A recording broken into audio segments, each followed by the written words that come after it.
This is VSiN, the sports betting network.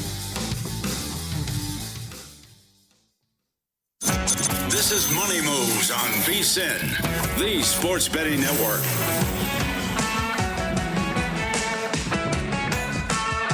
Welcome back. It is hour number 2 of Money Moves coming at you here on a Monday, a President's Day on VSiN, the sports betting network. Femi, Abebefe, Joe Ceraulo filling in for Stormy Bonatoni and Jonathan Von Tobel. They'll be with you guys at the top of the hour, I believe, correct? With Follow the Money. It'll be Stormy and JVT. I'm getting the thumbs up from our producer, Luke DeVasta, with us on the ones and twos. That is indeed correct. So stick around 60 minutes from now, Stormy and JVT for 3 hours of money moves. No, they're usually 2 hours of money moves. 3 hours of Follow the Money. There's too much money going on. Some might say not enough here on the network at Visa, the Sports Betting Network. We can just call it Follow the Money Moves and make it honestly, 1 5-hour program. The fact that we go back-to-back money moves, follow the money, like we got to space out the money out here. Spread the wealth is what we're trying to do here on VSiN Sports Betting Network. My goodness. But let's transition back to the National Football League as we kick off this second hour. The news of the day in the NFL, the Miami Dolphins making some big changes, releasing all-pro wide receiver Tyreek Hill. They also released Pro Bowler Bradley Chubb, wide receiver Nick Westbrook-Akine, and offensive lineman James Daniels also released by the Miami Dolphins, as the Dolphins are turning a new leaf with this organization, which is much needed as they save $56 million in cap space this season under new general manager John Eric Sullivan and Jeff Hafley, both of which coming over from the Green Bay Packers as they try to do Packers South Beach style down there in Miami for the Dolphins. But you brought it up in hour number 1, and we didn't get a chance to really dive into it. But I think this is what is the interesting conversation with this team is what happens next year with Tua Tagovailoa.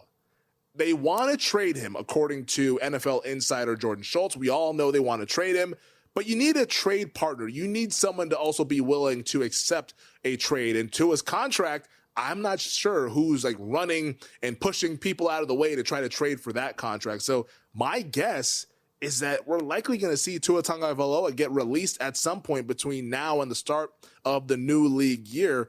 And if you look over at some of the prediction markets, we were discussing Kalshi during the break here, there is a market for Tua's next team, the favored outcome for Tua's next team, where the market believes that he might be going is like Miami or retire. The Los Angeles Rams are under consideration, the Falcons, the Colts, the Cardinals, the Steelers, Vikings, Jets. Like, where do you want to see Tua go this upcoming season? And is there a bet that you would make for Tua, or I guess a contract that you would buy is the more proper language I should use when it comes to the prediction markets for Tua's next team? So right now, man, I'm looking at the salary cap situations going into next year. And look, we all know the salary cap to some degree is a myth, and it can obviously be heavily manipulated. But I'm looking at the teams that have the most space. Tennessee, they've got Cam Ward. The Raiders, they're going to get Fernando Mendoza. The Jets could certainly use a quarterback, but there's no shot in hell that the Dolphins are going to deal with the Jets. So among the teams that are, the leaders in cap space available, Chargers, Seahawks, Commanders, Bengals, no shot. Maybe the Pittsburgh Steelers coming in there at 8th. But then my question is, can Tua play in the cold? And the answer to that, I firmly believe, is hell no. So, correct. You go down a little further, the Falcons, $27.5 million, puts him at a 13th most cap space. Maybe Stefanski, a lot of people do regard him as somewhat of a quarterback guru. I mean, sure. I don't know. The Stefanski situation is a pretty precarious one.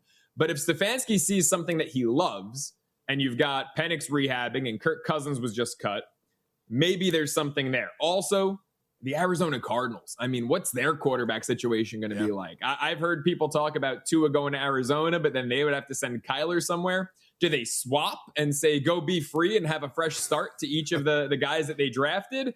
I mean, we're getting into some serious hypotheticals now, but Steelers, Cardinals, Falcons, I think Atlanta would be the easiest to pull off. The Steelers would make sense, but the climate for me is going to rule them out. And then, the Arizona Cardinals would be a wild switcheroo to swap those two cats. But I don't know. I mean, I don't want Tua. I don't know if any of these, GMs, these head coaches, if they see something they feel like they like. But if I'm them, I really just don't want the guy.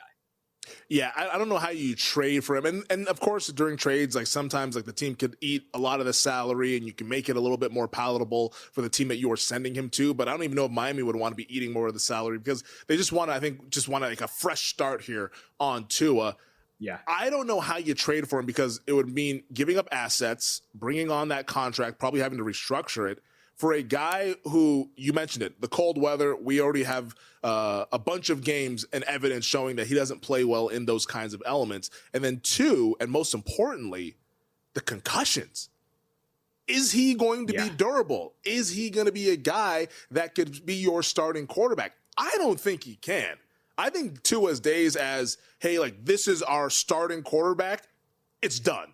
Like, he will start games for sure because, like he's like I said, that's the NFL. Malik Willis started a game. Like Tua will start games, but I don't think he will be seen as this is our starting quarterback by any team the rest of his career. I don't see it. Like there'll be teams that maybe bring him in as competition. You know, a team like while you were talking, I was thinking about the Minnesota Vikings with their quarterback situation with J.J. McCarthy. I mean, think about how that's gone for Minnesota. You let Sam Darnold go, all he does is go win the Super Bowl the next season, and you have J.J. McCarthy, who we all have massive questions about. It got the general manager fired. Like Kwesi Adolfo-Mensah, no longer the GM in Minnesota as they march forward here in 2026. Maybe Minnesota, but yeah, you get to play indoors, but as we were talking about, a couple of the teams in your division, Green Bay and Chicago, they're outdoors. Those are games that could be played in December. You don't really want to see Tua in those settings, even though you might get another indoor game with the Detroit Lions as well. But yeah, I struggle finding the team that would want to trade for him and say, hey, we want this guy to be our starter. If he's out there on the open market, I would see teams that are interested because he has a bunch of experience and they want to bring him in to maybe like be a bridge starter or maybe a guy that could help out a young quarterback. But to be a starting quarterback, which is what he would probably need to be if you're trading for him, that seems a little far-fetched to me. Well, Femi, I'm glad that you brought up J.J. McCarthy there briefly because the first show I ever did for VSiN, I was alongside Tim Murray before the NFL Draft 2024, almost 2 years ago.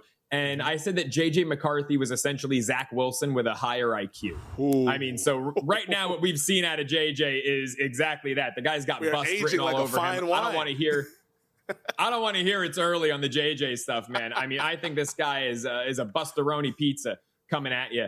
But with Tua, Minnesota, to your point, people regard O'Connell as a quarterback guru. Maybe they think he can fix them.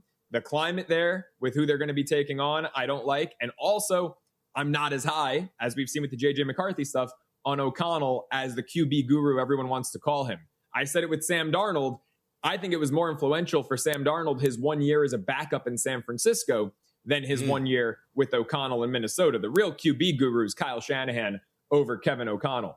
But with Tua, I almost wonder if it would have to be a package deal with him and Jalen Waddle in order to get anyone to want to take him on, because Jalen Waddle is going to draw interest. And if you're going to move on from Tua, if you're going to completely punt on the season, well, you have to shop Waddle. You were shopping him last year at the trade deadline. I felt like they should have taken the deal Buffalo offered.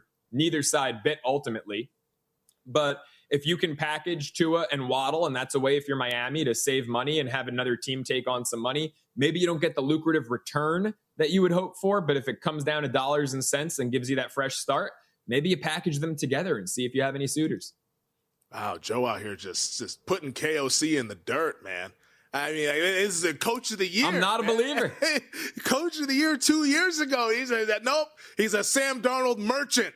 Like, imagine that where we are now, where Sam Darnold is what was actually carrying you as opposed to the opposite. But hey, you might have, if we don't see JJ make strides this upcoming season, questions will be asked of Kevin O'Connell. So I at least see what you're saying with that on the Tua Tagovailoa side. But yeah, I don't see anybody trading for him. What also interests me, though, with the Miami Dolphins, and you said you think the Kansas City Chiefs would be perfect for Tyreek Hill. It sounds like he wants to go to Kansas City, at least from a lot of the insiders, the people that are kind of close to the situations, quote unquote. Tyreek would prefer to go back to Kansas City. I question how much he has left in the tank, but he could be a low-risk kind of flyer. This, to me, feels like you're making a low-risk bet for a potential decent upside, and maybe just for 1 year, but upside nonetheless. I'll give you another team that I think could use Tyreek Hill. How about the team in his division? The team we just saw in the Super Bowl, the New England Patriots. Mm-hmm. Who throws the deep ball better than Drake May in the NFL? Like Tyreek Hill, in the prime of his career, had to play with Tua, who, like, we all know, like, he has his limitations from an arm strength standpoint. Nobody has those questions about Drake May. You want to open up that offense in New England, someone that can stretch the field, because Matt Collins, it's an okay deep threat, whatever. Stephon Diggs is not really a deep threat anymore in this point in his career. Kayshon Boutte, not really like a deep threat that's going to scare you. You give him Tyreek Hill to stretch the field. Drake May, the way he throws that pretty deep ball, as long as he's healthy, I think Tyreek Hill to the Patriots would be an interesting move, because we all know that Mike Vrabel's done a good job with bringing in some of these mercurial personalities. I think he'd fit right into the new Patriot way under Vrabel. Yeah, man. Honestly, that would be scary, because Diggs, to your point, at this juncture, more of a possession receiver, right? Yep. Runs really sharp routes, doesn't go deep too much. You have Tyreek as the complement, as the number 2 there. And then Matt Collins, by the way, I might be slightly higher on him than you.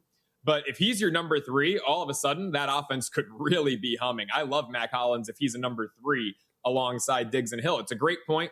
I still think Kansas City, I think Hill would take pennies on the dollar to go back there, run it back maybe one final time, try to end Kelsey's career with a ring, because I think if Kelsey got one next year, he would retire for sure. Hill could even talk about retirement at that point. I think it's just about winning at that point. And the last thing I'll say to the KOC comment I made, all these Coach of the Years, Brian Daboll, Kevin Stefanski, they all get canned, man. Coach of the Year doesn't age as well as my J.J. McCarthy take. I mean, I'm a Dallas Cowboys fan. You better put some respect on Coach of the Year winner Jason Garrett, all right? You better put some respect on his name, as we all know these guys end up getting canned. All right, we'll talk some college hoops on the other side. This is Money Moves on VSiN Sports Betting Network.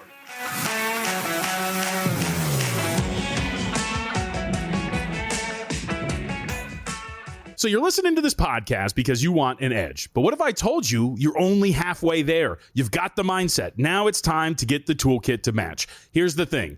Pro bettors spend thousands on data and tools. But what they don't want you to know is that you can get the same edge for a fraction of the cost with VSiN Pro. VSiN Pro gives you access to expert picks, public betting data, prop projections, powerful tools, analytics, and more. Just tap the link in the description and see why thousands of bettors are already using VSiN Pro to cash more bets.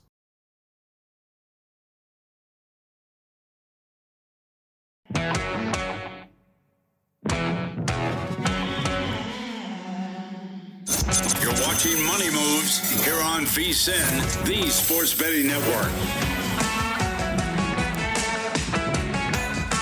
Welcome back. It's Money Moves. Femi, Abebefe, Joe Ceraulo hanging out with you guys on VSiN, the Sports Betting Network. 15 minutes from now, we'll be joined by Max Hofmeyer, college basketball betting analyst. Some stuff that he gives us on Money Moves, on Follow the Money usually, but will be joining us on Money Moves in 15 minutes in the next segment. Shot Quality Bets does great work over on Hoffy8121 on Twitter. Can't wait to see what he has for tonight's slate in college basketball. His thoughts on this Iowa State-Houston matchup that will be later on tonight at 9 o'clock Eastern time. Very much looking forward to speaking with Max. College hoops here, Joe.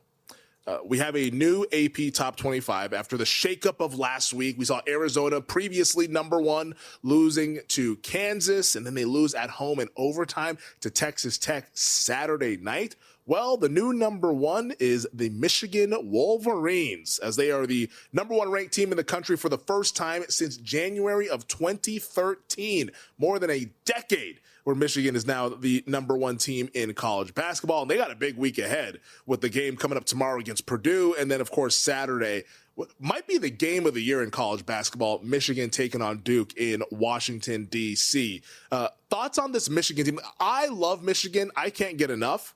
I think they're going to win the national title. Now, that's not some sort of hot take or grandiose opinion, because you look at the betting market, guess who's the favorite? It's Michigan over at that plus 400, plus 450 range.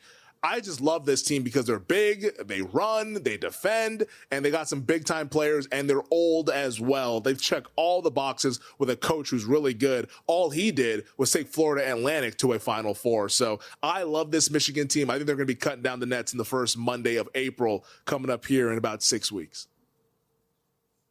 Yeah, man, this team's a juggernaut. I mean, it's really hard to fade them or to go against them. I look at this game against Duke, and it's going to be a big test. I guess geographically, Duke might have a slight advantage, but both have alumni bases that travel. It's going to be a really fun test. If Michigan is able to keep Duke at a bit of an arm's length the entire game, I'm not saying the Blue Devils can't make a little run at it, but if Michigan looks like they're in control, then I'll firmly buy in on them as the favorites. I do have some question marks about whether or not they're going to be able to play a full 40 minutes when you get to the Sweet 16 and beyond, because we've seen games like Northwestern. Sure, they turned it on in the second half. They ended up winning and ultimately covering as well, but they were down double digits at halftime to Northwestern.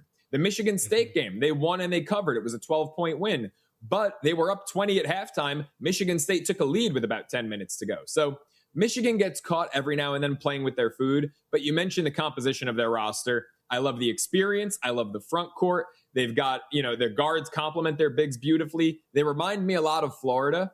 Actually, for that reason, I'd be more inclined to take a futures ticket on the Gators to repeat because the price is so much better. But these two teams, I feel like, do mirror each other. And that's a matchup. Even though the Gators are ranked 12th and Duke is ranked 3rd, right now, I'd want to see a Michigan-Florida matchup in April.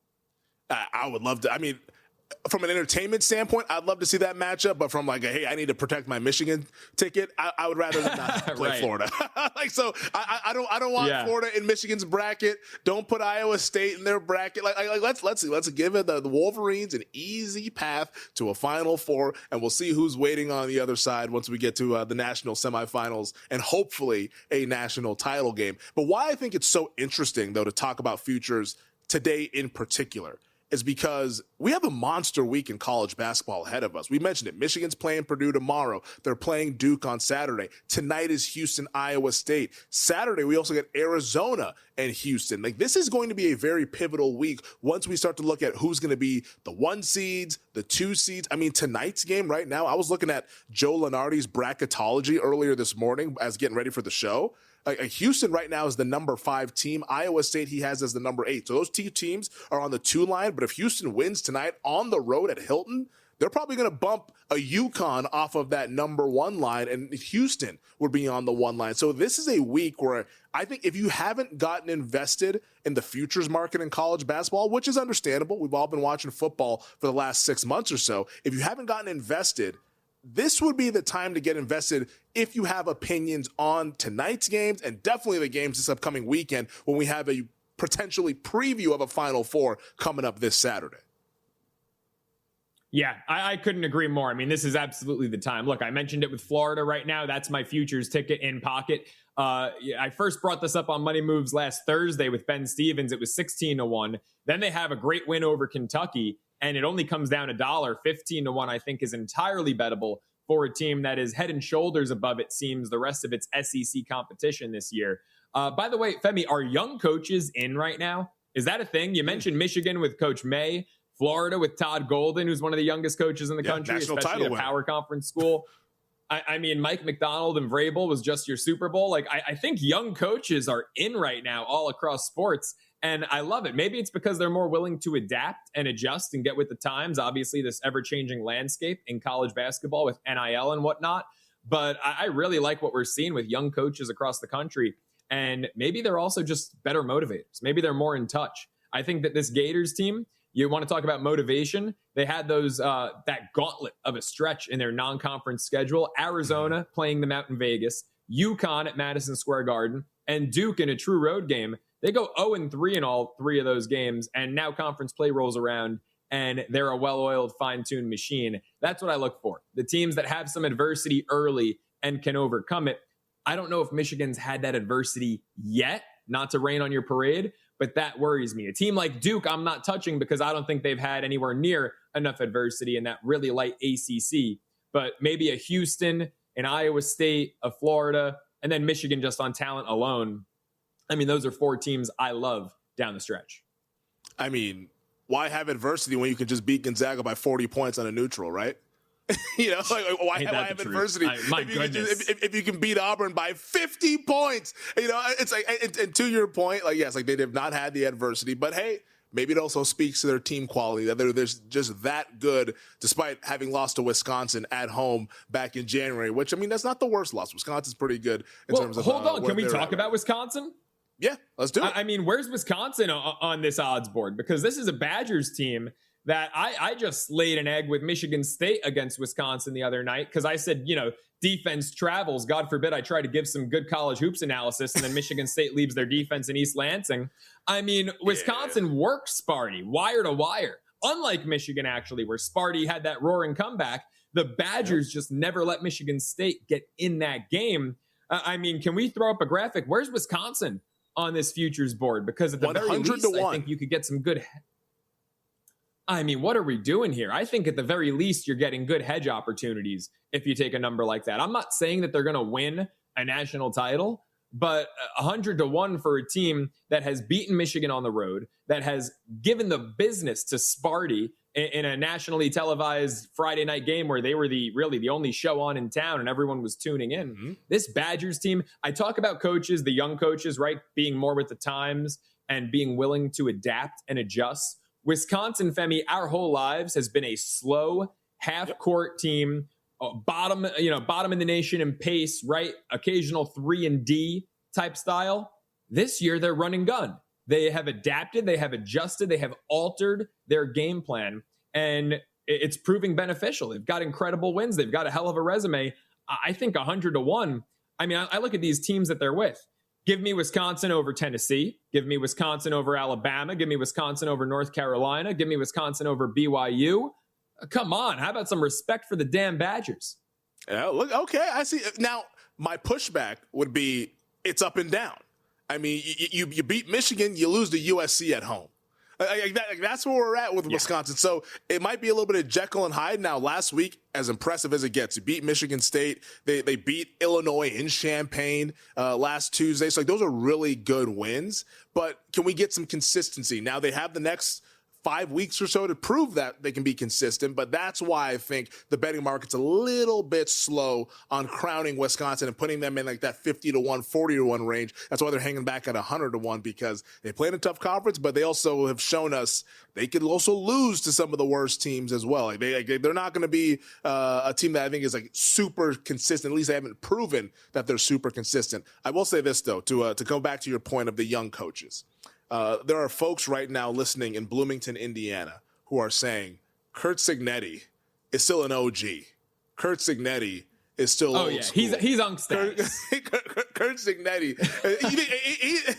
he's a young 64, I guess we want to say, with Curt Cignetti. But Curt Cignetti is a guy, I guess, that could push back for the old guys in college sports who are still winning big. But to your point, young coaches have been playing well. It does feel like we're kind of having a shift of the guard. The old guard is out, the new guard is in with some of the coaches who are winning championships, Mike McDonald and potentially Dusty May. I'm hoping so in college basketball. Speaking of college basketball, we'll continue this conversation on the other side with our buddy Max Hofmeyer as he's going to give out his best bets. We'll also ask him, hey, what up, Max? Who's the best team in the country right now as we're heading into this pivotal week? Who's the best team in college basketball? Hear what he has to say when we come back here on Money Moves.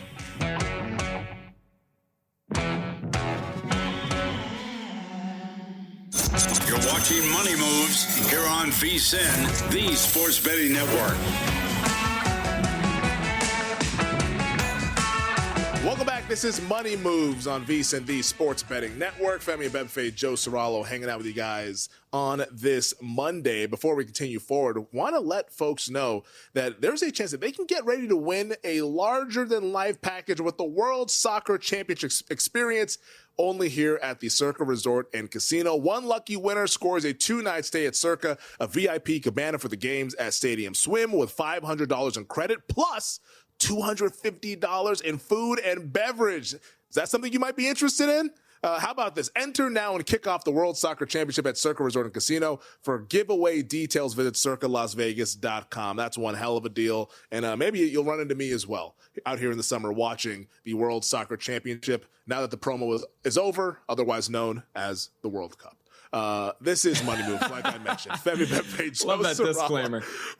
We are hanging out with you guys, and joining us right now to continue the conversation with college hoops. Joining us on the Progressive Guest Line, college basketball betting analyst. You see his work over at Shot Quality Bets. Has been up and down the network here on VSiN. It's the one and only Max Hofmeyer on Twitter at Hoffy8121. Max, thanks for hanging with us here this afternoon. I'll ask you the simple question because we're about to enter an awesome week of college basketball. Tonight's game with Iowa State and Houston. We got Michigan, Duke, Arizona, Houston on Saturday. Who's the best team in the country in your opinion? So I do think there are two teams that have separated themselves from the pack and are a tier above. Oh, but it looks like we might have lost Max. I know Arizona. Oh, there we go. We're back. Go ahead, Max. You were saying that you had two teams. You had two teams at the top of the heap.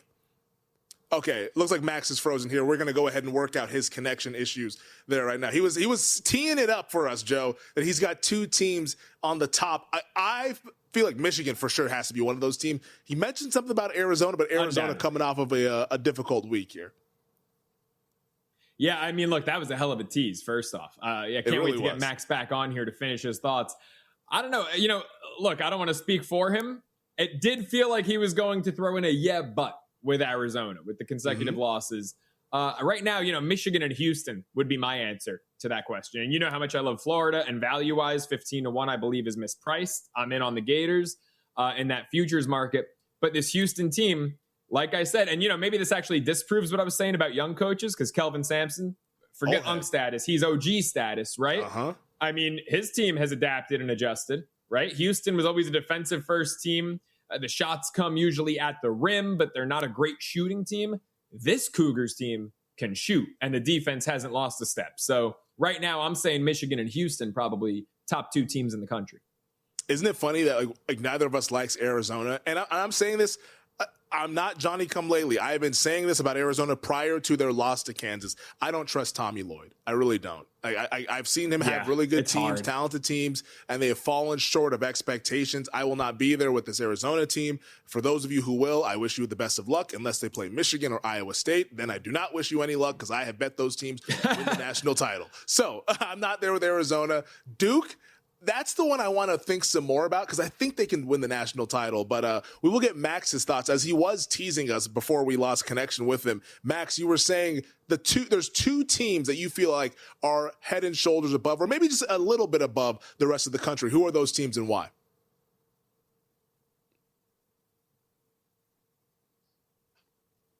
Can you hear me okay? Still crickets? Yeah, it looks like we're still. I believe we have Max now. Max, you have us. Just give us a yes or no if you got us. Sorry, I missed.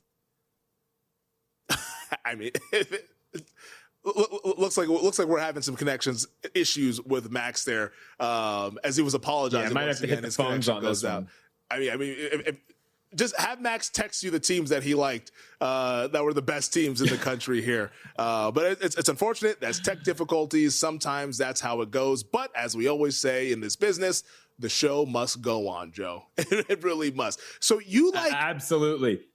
You like Wisconsin as like your dark horse team. Is there another team that's a little bit further down the board? Like once you get into like that 20-1-ish range and beyond that you like, because you mentioned Florida, you mentioned Wisconsin. Is there another team or those are the two that you really want to go to war with?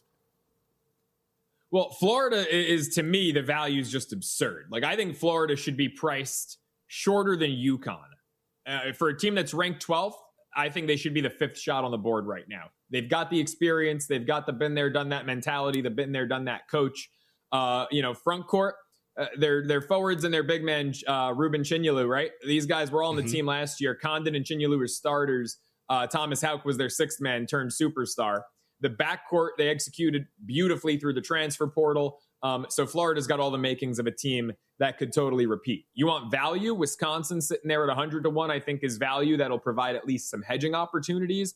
I also think that two darker horses, two teams that actually squared off last year in the round of 32, Arkansas and St. John's are two teams that I like. For Arkansas, I mentioned Florida, and the SEC this year is nowhere near what the SEC was a year ago.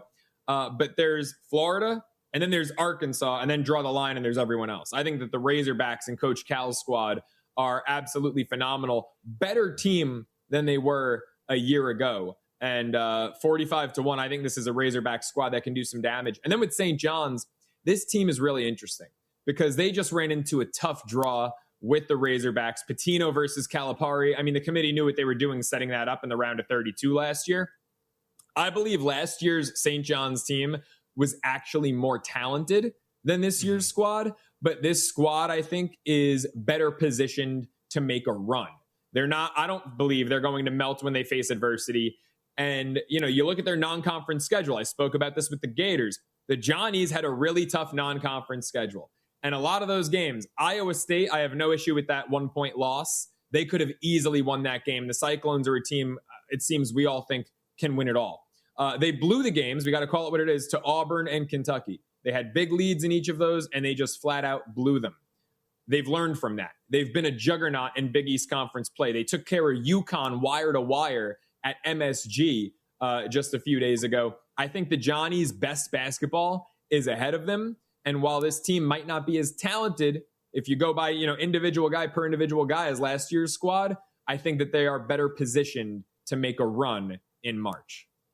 Yeah, I think the big thing, too, for the Johnnies this year as opposed to last year, because I remember I was on Arkansas in that second round game on that Saturday of the NCAA tournament. The big thing is that they can at least shoot it respectably this year.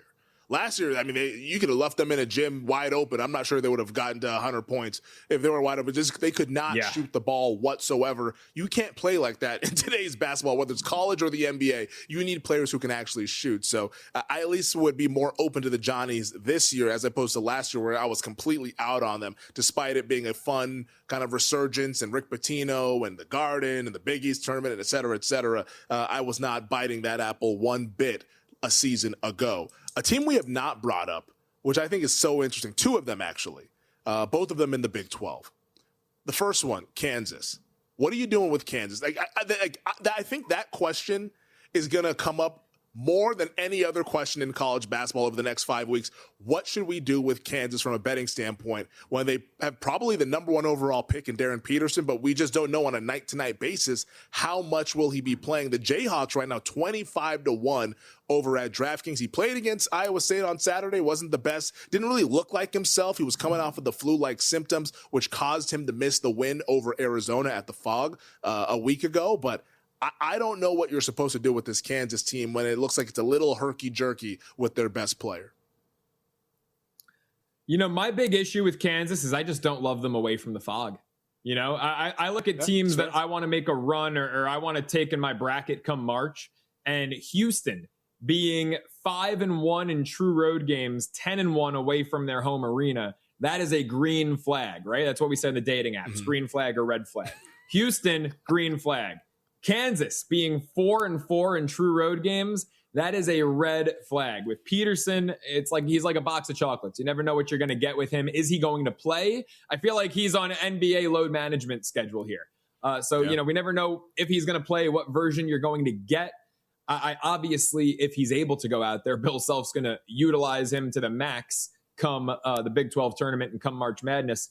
But I just can't get behind this Kansas squad when they're not on their home court. Yeah, I will not be there with the Jayhawks. What are some of the red flags on the dating apps if you want to go ahead and enlighten the audience? As we're talking green flags, red flags. Oh man, red flags on the dating apps. This is putting me some on of the us are not. Some of us aren't in the game. I'm married. Some of us are no longer in the game. We are not on the app, so we don't know what you're talking about here. So I'm just saying for those of us who don't know, what are you out there trying to avoid? What are the landmines that you're looking to dodge? If the first picture is a group picture, it's an automatic no for me, dog, because she's never the best looking one in the group. If the first picture is a group picture, keep it moving. Guy Joe Ceraulo says, you know what? A picture is worth many a words. and do not look for the ones that have many people in them. I understand what you're putting down there. Maybe you'll enlighten us on more of the red flags when we're in the break. But on the other side, we do have Max Hofmeyer to break down some college hoops for a little while here to wrap up Money Moves on a Monday.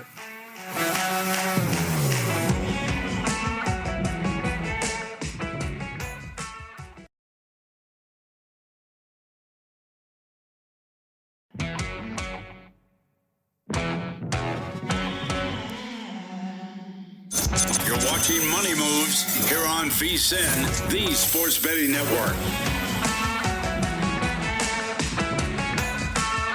Welcome back. It's the final segment of Money Moves here on VSiN. Femi, Abebefe, Joe Ceraulo. If only you could have heard the conversation during the break that we were having. And not just the two of us, I'll say that as well, with also our guest who is joining us now as a third time will be the charm with college basketball betting analyst Max Hofmeyer. Does great work for Shot Quality on Twitter at Hoffy8121. Max, we got you on the phone joining us on the Progressive Guest Line. We won't get into what we were saying during the break, but we will get into, however, the question that we asked you last segment as to who the best team is in the country. You have two teams in the conversation. Who are they and why?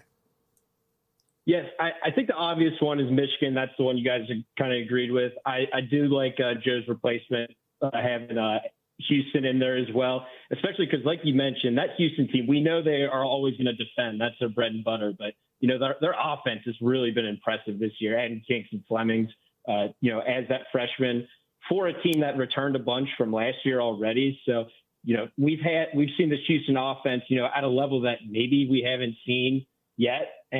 But the team that I still have, and I told myself no matter what, I would not change my opinion based on this month of performance, was Arizona, because they back-ended these Big 12 schedules so bad. I mean, they had to play at Kansas, which winning at Allen Fieldhouse, that is mission impossible.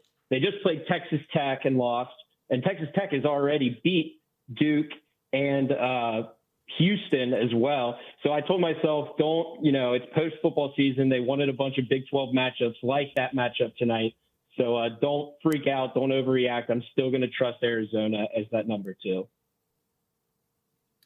I like it, Max. Let's take it from futures talk to right here, right now. I love these mid-major and low-major games. I call them the mid-major money makers because they're usually the lines aren't as sharply produced as a top 5, top 6 matchup like Houston, Iowa State here tonight. Let's take it to the gym. I witnessed my first ever college basketball game in Stony Brook, hosting Drexel. What's your play there with the Seawolves? Yeah, so this is a big situational spot and angle that I like to play. So at Shot Quality, we grade each shot attempt, taken in a game based on various factors, who took the shot, where was it taken, closest defender, stuff like that. And it calculates an expected score. And, what's expected to happen obviously doesn't always happen, but it does paint a different picture that I, like to see. And, that was the case here in game 1. Stony Brook just impossibly bad in that first game. They lost 56-37. They only scored 37 points. But like I said, on that expected score, we did have Stony Brook winning that game by 10. And it makes sense because Stony Brook, they were +5 in turnovers, +7 in offensive rebounds, meaning they just got more opportunities and they didn't take advantage of it in that game, but I think they do here. They only shot 18% from deep compared to Drexel's 42%. So like I said, just everything went wrong in that game. And, I like looking for these round 2 matchups, get revenge. We disagreed with the first result. So I do think there is some value here taking Stony Brook and the bounce back. This is Money Moves. Femi Abebefe, Joe Ceraulo hanging out with Max Hofmeyer, college basketball betting analyst, Shot Quality Bets on Twitter at Hoffy8121. Max, I am a college basketball elitist. Who do you like for tonight's Iowa State-Houston game right now? Which a lot of eyeballs will be on that one. 9 o'clock Eastern time, 6 o'clock Pacific. As you look at the betting market, the Cyclones are getting bet. We now see 3s popping up in the market.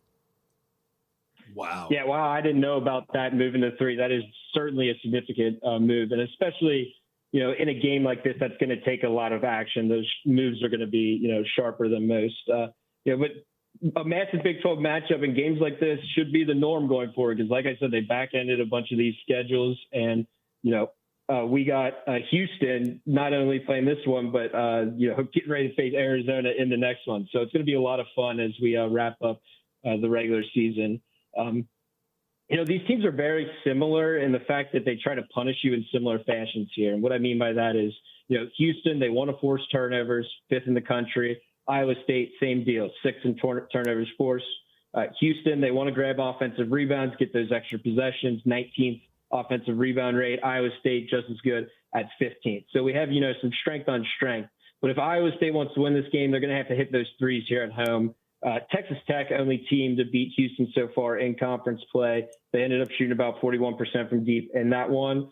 And Iowa State, they certainly have the ability to light it up from deep, 40% on the year, which is fourth nationally. But, you kind of got to – it might be a little skewed, I would say, I guess. It might be the right word. Because Milan Momcilovic is, one of the biggest outliers we've ever seen in college basketball three-point shooting. He's made nearly 52% of his threes on 188 attempts. And, that amount of efficiency is just unheard of on that high of volume. But, like I was talking about a little in the beginning, though, Houston, we know their defense is awesome. But, where we've really seen elevate themselves on the offensive end, they're the number one offense in the Big 12, and the Big 12 has some great offense. And, it's no secret that Kingston Fleming has, been the reason that has elevated this team. Just another one of those dynamic freshman pieces, which has been the headline of this college basketball season. Now, I do side, if I had to pick the game, I didn't bet it, I would go with the Houston side. The line movement kind of scares me here, but I think this game's going to be close. And, if it's a close game down the stretch here, Iowa State, they're 337th in free throw percentage, only shooting 67% compared to Houston, who shoots 77%. So if we do get a close one, I think free throws could bite Iowa State here. And I have no problem trusting Kelvin Sampson as a dog to win a conference game like he's done so many times before. Yeah, getting that three. Where I'm sitting right now at Circa, it is 3 minus 105. If you want to back Houston, there's some 3 elsewhere in the market. 2.5 still the consensus number, but I have a sneaky suspicion the rest of the market likely to join our friends here at Circa. He is Max Hofmeyer. Max, we appreciate you joining us throughout the show, and I know if we're dealing with some tech difficulties, you were patient with us, you hung with us. Thanks again, as always. Awesome job. We encourage everybody to check out his work over at Shot Quality Bets, on Twitter at Hoffy8121. Max, be well. Good luck with the bets, man. We'll talk soon. Thanks. Yep. You guys have a good one.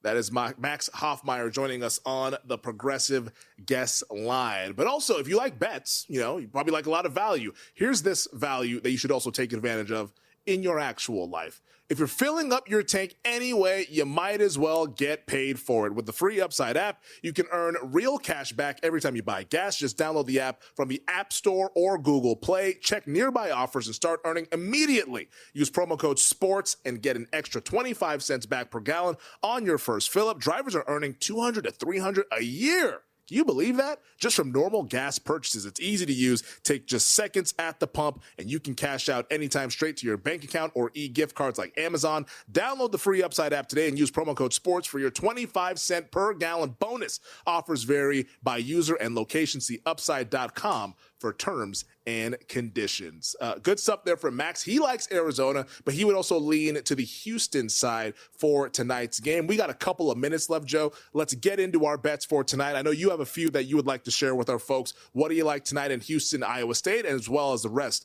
of your college basketball betting card? Yeah, I fired on these 3 college hoops games yesterday on Cashing Out, so they should already be on VSiN.com. Iowa State, like I said earlier, I got it yesterday, minus 1.5 in pocket. I see a minus 138 available on the money line on Profit X. That's kind of the extent of where I'd go. Minus 140 money line, I wouldn't go past that. And at 2.5 or even now 3, I would not lay that. So Iowa State, it's a tough spot. You got to get a good number if you got in early. Now it might be getting unbettable. But the 2 that I like in the mid-major side of things, Stephen F. Austin minus 4.5. Lay it with the Lumberjacks. 19-5 ATS, 17-3 ATS as anything shorter than a double-digit favorite. So Stephen F. Austin's been incredible. Texas A&M Corpus Christi can't shoot the ball. Terrible offensive rating, terrible effective field goal percentage. SFA, 95th percentile and above defensive rating their last 10 games. And then South Alabama, plus 4.5 at Marshall. A lot of people seem to like this spot for Marshall tonight. They've covered 3 out of 13 in conference play, 3 out of 12 as home favorites. Their defensive rating is 18th percentile. South Alabama's got a great defensive team. They don't turn the ball over, and they force a lot of turnovers. They're going to hang around plus 4.5. All right. So you can go ahead and back Joe with some of those plays, like that Iowa State look, getting some closing line value, we believe at least. Maybe another group comes in and bets Houston, but so far looking good on that play. My one play is in Iowa State, Houston.